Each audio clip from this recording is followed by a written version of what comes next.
pong mga bagong panganak sa bayan ng Bulan tumanggap ng tiga 5,000 piso mula sa 7K program. Para sa detalye ng balita na sa linya Mega Patrol number 5, Romel Grabador Coro. Bicol Network News Report!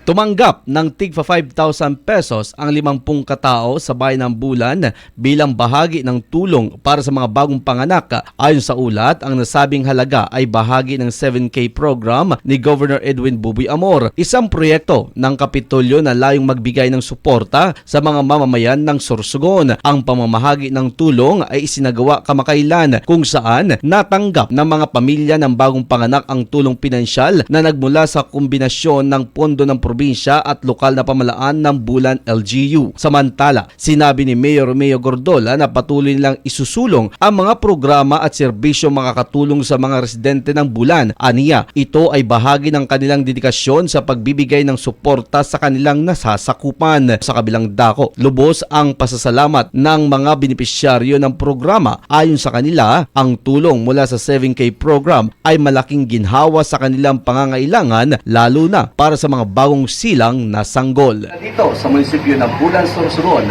para sa Bicol Network News, Mega Patrol number 5, Romel Grabador Coro, tatak, tunay na serbisyo.